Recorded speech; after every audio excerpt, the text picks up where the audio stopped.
Welcome back guys, success पे में मैं संध्या आप सभी का स्वागत करती हूँ।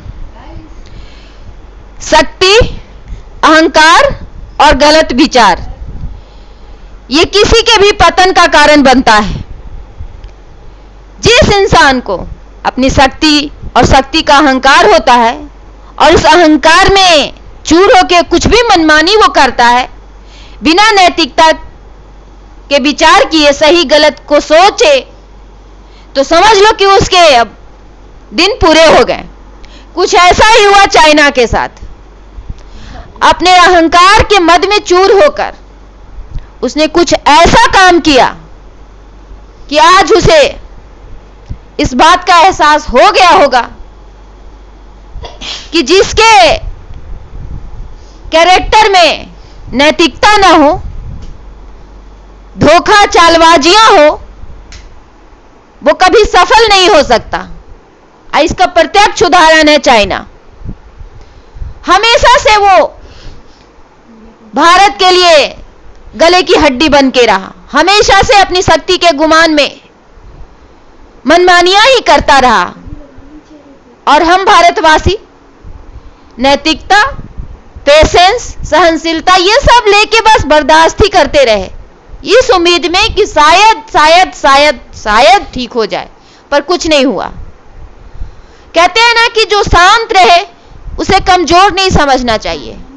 चाइना ने भारत को कमजोर समझा, उसकी शांति के विचार को कमजोर समझा, कायरता समझा।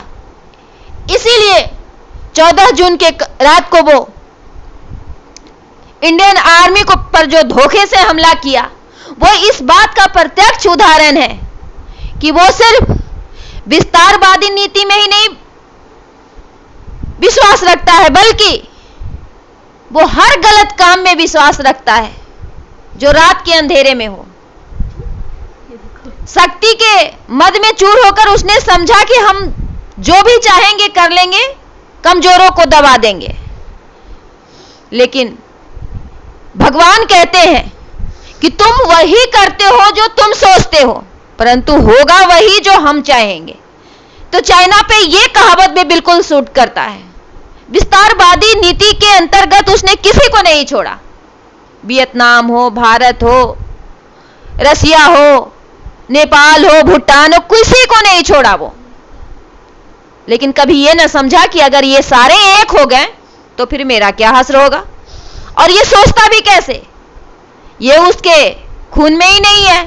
फूट डालो, राज करो, धोखा दो, ये सारे सोच रखने वाले कहां से सोच पाएंगे कि एकता नाम की भी कोई चीज होती है, नैतिकता नाम की भी कोई चीज होती है। रावण भी तो शक्तिशाली था और राम ने यही उपदेश दिया था कि जीतने के लिए सिर्फ शक्ति की आवश्यकता नहीं होती, नैतिकता और आध्यात्मिकता दोनों की आवश्यकता होती है। और तुम्हारे पास सिर्फ शक्ति है, ना तुम नैतिकता तुम्हारे पास है, ना तुम आध्यात्मिक विचार वाले हो, इसीलिए तुम्हारा पतन तय है। तो चाइना ने भी वही राह को अपनाया और अपना पतन तय कर लिया। ये वीडियो में ये सब बताने का मतलब यही है कि अगर आप शक्तिशाली हैं तो आप अहंकार ना कीजिए, गलत विचार अपने अंदर मत लाइए, किसी को कमजोर समझकर दबाने की कोशिश मत कीजिए, यह सोचकर कि हम शक्तिशाली हैं। क्योंकि सबसे ज्यादा शक्तिशाली समय होता है और यह समय सबका हिसाब किताब अपने पास रखता है और सही समय आने पर उसे चुका ही देता है। तो जब आपको लगे कि आप बहुत ज्यादा शक्तिशाली हैं, आपसे ज्यादा कोई ताकतवर नहीं, और इस बात का आपको अहंकार होने लगे, तो अपने आसमान की ओर देख लीजिएगा कि एक शक्तिशाली वहां भी है जो सभी शक्तिशाली इंसानों और सभी शक्तिशाली देशों से कहीं ज्यादा ऊपर है, और वो कभी भी किसी को भी कहीं पर भी सबक सिखाने में समर्थवान है। इसीलिए शक्तिशाली वही इंसान है या वही देश है जिसके पास सहनशीलता है, धैर्य है, नैतिकता है, आध्यात्मिकता है। और इन सब में माना कि पहले जैसा नहीं, प्राचीन भारत के जैसा नहीं, लेकिन फिर भी कुछ तो आज भी है।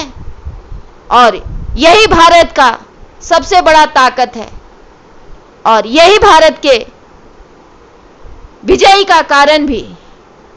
भारत ने चाइना के, पाकिस्तान के हर नापाक हरकतों को सहा और जब लगा कि पानी हद से गुजर गई, अब ये समझेंगे नहीं, तो जहां उसने शक्ति का प्रयोग किया, हमारे देश ने युक्ति का प्रयोग किया। जहां उसने बल का प्रयोग किया, हमारे देश ने बुद्धि का प्रयोग किया।